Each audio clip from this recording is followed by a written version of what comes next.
Welcome, everybody. My name is Mason Rayburn, and this is the Rayburn Report. So I had recorded the whole show after being gone for forever. School, life, everything, my life in utter chaos. Then I found out I didn't record it with the right mic, and then none of it would import into the Adobe Premiere that I'm having to use to make videos now. So I decided to redo the whole thing, scrap all of it. And instead of trying to just repeat the segments, and that way I truly sound bored, and there's no extemporaneousness, there's no impromptu with my speech, we're just going to just talk. And I'm going to try to remember everything that I said. So the point of this episode and the future episodes, I was starting to think, and I really want to do 12 episodes by the end of the year, total. That includes, I think this is episode 9, I want to say. So, if I can do 3 more after this, I will be content. I can look back on this year and say that I did, roughly an episode a month. Sure, we'll average it to say that. And then next year, if I can do 2 episodes every month, I'll be happy with that. So that's the point of this.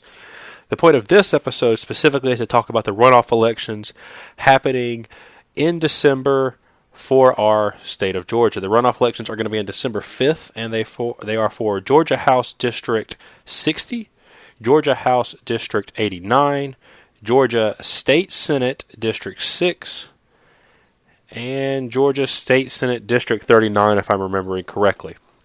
And the reason there were elections for these seats to begin with is I believe that every one of these seats came up for election because the person that was the elected office left to run for something else. All of these elections are also between 2 Democrats, which is either a sign that people are turning against the president or Democrats are cool. Let's say the first one. Starting off with the very first one, Georgia House District 60. I'm going to have to put up photos of these districts because they're almost impossible to describe because, none of them follow any kind of, it's nothing simple. Georgia House District 60, there was a difference of the main thing that I liked about this one. There was a district, Kim Schofield, I'm going to say, if I mispronounce it, she can come on the show and correct me, won by 47 votes. Now there's going to be a runoff between her and second place because they both got about 35% of the vote, but she beat the person that came in second by 47 votes. 47 is nothing. Totally 5,100 people showed up. I would love if 5,100 people showed up for the December 5th election just to show what an engaged populace it is now that is coming out to vote, and we're staying in tune with the election because politics matter. But we will definitely see about that. And if I'm not covering the candidates in detail, it's just because either A, I couldn't find anything about them, or B, there's just nothing to say. So actually, those are the same thing. We'll call that all A. Georgia House Representative District 89 between B. Wynn and, let's pronounce this one, Sachin Varkes. Difference is a little bit more pronounced, 600-ish votes, 4,200 to 3,600. This seat was vacant because Stacey Abrams resigned in August to run for governor. So that's why this one came up for election. State Senate District 6 has been my favorite one so far. Because, like I said, it's between 2 Democrats. However, more Republicans showed up to vote. Republicans won the vote with 50.7. And in an almost role reversal, it's the runoff is between 2 Democrats. The reason is because there was 5 Republicans running who split the vote 5 ways. Leah got 4,400, Charlie got 4,000, Matt got 2,700-ish. These are all rounded numbers, folks, and Leo got 300. Technically, if you want to see what I'm right, Leo got 299. That's what I'm saying. If one of them had dropped out, with the exception of Leo, and Kathy, actually. Kathy only got 700 votes. Actually, no, if Kathy had dropped out and said, hey, all of my supporters, go vote. Nope, never mind. I don't know what I'm doing. I'm reading wrong numbers. That's what I'm doing. In fact, even if both of them dropped out. At the top 3, let's just, this is a completely horrible sentence. At the top 3, any one of them, Matt Bentley, if he had dropped out and he said, all 2,692 people, just go vote for Leah, she would have won. And it would have been a runoff election between her and Jen Jordan. But it's not. Because like I said, it's an amazing reversal of the naming ideologies in which Democratic usually means get more people involved. Republican usually means vote for elected officials to take care of it. The Democrats unified behind two candidates, and that's why they won, and that's why it's going to be a runoff between them. This is actually the only election that I could actually say who to vote for. I do prefer Jaha Howard's website. That's the only I can base all this on. To Jen Jordan's website. That's it. All I can say. Jaha was currently coming in second by 500-ish votes, so that can change, but we'll see. And then Georgia State Senate District 39 between Nikema Williams and Linda Pritchett.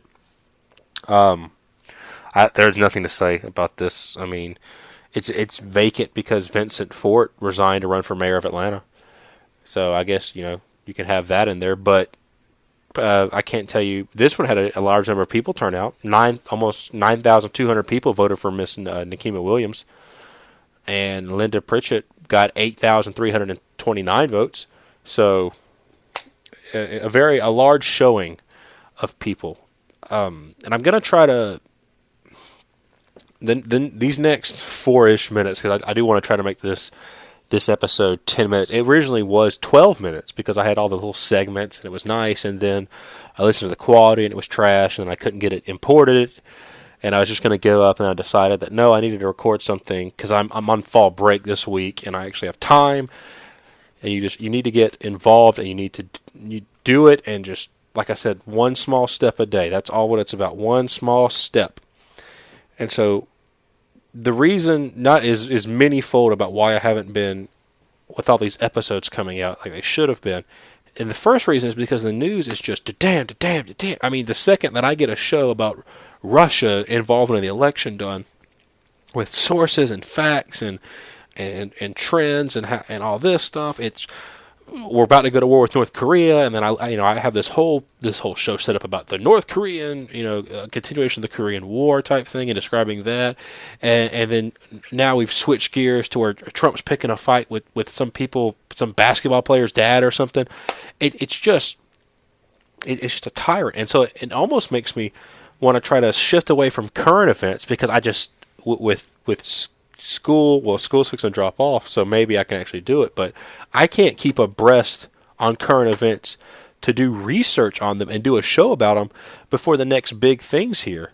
And then I finally push it out, and it feels like it's kind of almost like an afterthought when I push it out. And so that's going to be the big trend that I'm going to try to focus on for these next 3 videos. They're not going to be current events. They're going to be things in history that I want to talk about.